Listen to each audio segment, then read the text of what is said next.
नमस्कार। आप सभी का स्वागत है हमारी आज के इस वीडियो में। आज के इस वीडियो में हम आपको कबीरदास जी के ऐसे दोहे के बारे में बताने जा रहे हैं जो दोहा हमें यह सिखाता है कि जीवन का असली सुख और शांति तभी प्राप्त होती है जब हम अपने हृदय में परमात्मा का वास करते हैं। शरीर और इंद्रियों के माध्यम से जो प्रकाश फूट रहा है वह आत्मा का प्रकाश है। यदि हम इस प्रकाश को पहचाने और अपने हृदय में परमात्मा का वास स्थापित करें तो हमारी आत्मा अपने आप ही उस शक्ति और ज्ञान की सेवा को लेकर उपस्थित हो जाती है। यह शिक्षा हमें जीवन में स्थिरता, आत्मिक जागरूकता और परमात्मा के साथ एकत्व की ओर प्रेरित करती है। तो चलिए सबसे पहले हम आपको उस दोहे के बारे में बताने जा रहे हैं कि हम इस वीडियो में किस दोहे की चर्चा करने जा रहे हैं, फिर उस दोहे का अर्थ, शब्दार्थ, साथ ही साथ उसके पीछे की शिक्षा। तो चलिए वीडियो शुरू करते हैं। सबसे पहले हम आपको उस दोहे के बारे में बताते हैं कि हम इस वीडियो में किस दोहे की चर्चा करने जा रहे हैं। दोहा कुछ इस प्रकार है। असुन तखत अड़ी आसना, पिंड झरोके नूर, जाके दिल में हो बसा, सैना लिए हजूर। जी हाँ, सबसे पहले हम आपको इस दोहे का शब्दार्थ और उसके अर्थ के बारे में बताते हैं। सबसे पहले पहली पंक्ति यानी असुन तखत अड़ी आसना।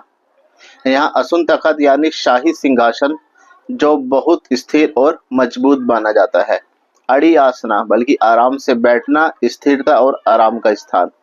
यह भाग कह रहा है यदि हम अपने मन का सिंहासन यानी स्थिति, अर्थात दूसरे शब्दों में कहा जाए अपने मन की स्थिरता और स्थिति आराम से और स्थिरता के साथ बैठे हो तो यह बहुत ही आसान और सहज होता है।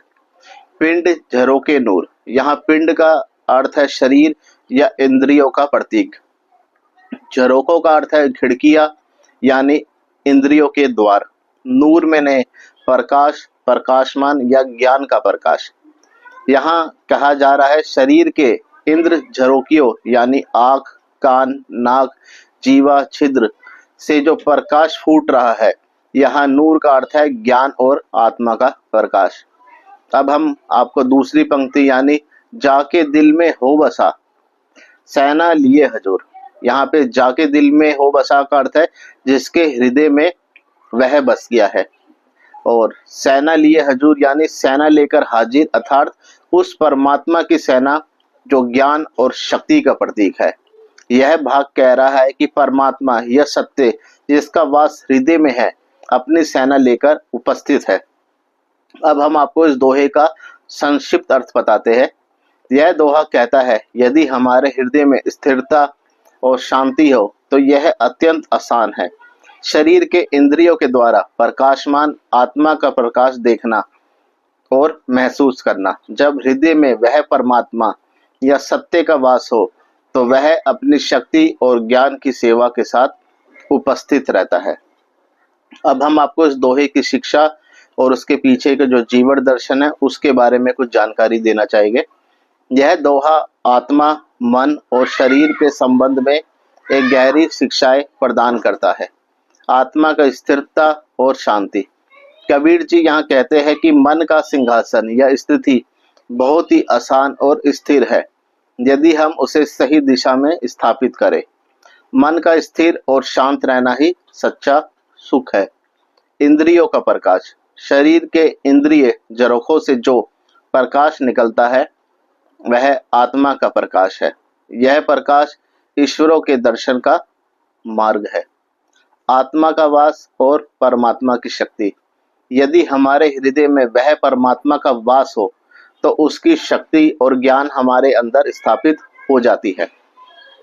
परमात्मा की सेना का आना यानी कि उसकी शक्ति, ज्ञान और प्रकाश का अनुभव करना। आत्मज्ञान का महत्व। यह दोहा हमें यह सिखाता है कि आत्मा का प्रकाश और परमात्मा का वास ही जीवन का असली आधार है। आध्यात्मिक शिक्षाएं। आत्मा का परिचय और उसकी स्थिरता।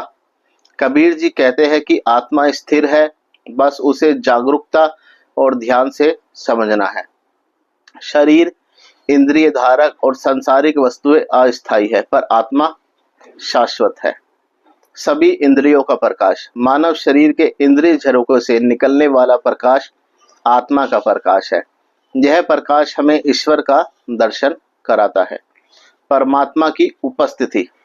जब हम हृदय में परमात्मा का वास होता है तो वह अपनी शक्ति, ज्ञान और प्रेम के साथ उपस्थित रहता है। यह स्थिति सहज है और यदि हम सही दृष्टि से और श्रद्धा से उन्हें देखें। मन की स्थिरता और सहजता। कबीर जी कहते हैं, यदि मन का सिंहासन स्थिर है तो जीवन सरल और सहज हो जाता है। अब हम इस दोहे की प्रेरणा और जीवन में जो अमल करने योग्य बात है उसके बारे में बताना चाहेंगे। यह दोहा जीवन में आत्म साक्षात्कार बल्कि उसके बारे में एक तरीके से मिलन के बारे में और साथ ही साथ ईश्वर प्राप्ति का मार्ग प्रस्तुत करता है, या एक दूसरे शब्दों में कहा जाए तो मार्ग दिखाता है। मन का शांत और स्थिर होना, आत्मा का प्रकाश और उसकी अनुभूति, परमात्मा का वास और उसकी शक्ति का अनुभव। यदि हम इन शिक्षाओं को अपने जीवन में अपनाएं और मन को स्थिर करें तो जीवन में प्रस्तुत या जीवन में सुख, शांति और आत्मिक उन्नति सहज हो जाती है। तो इसी के साथ हमारी आज की वीडियो यहीं समाप्त होती है। आपको ये वीडियो कैसी लगी कमेंट सेक्शन में लिखकर जरूर बताइएगा। यदि आप हमारे चैनल पे नए हैं, आपको ये वीडियो पसंद आई है तो चैनल को सब्सक्राइब कीजिएगा और साथ ही साथ अपने दोस्तों, फैमिली, मित्रजनों के साथ इस वीडियो को शेयर कीजिएगा। और सभी से गुजारिश है, यदि आपने हमारे चैनल को सब्सक्राइब किया हुआ है तो बेल आइकन जरूर ऑन करिएगा, जिससे आपको हमारे चैनल के नोटिफिकेशन मिलते रहे।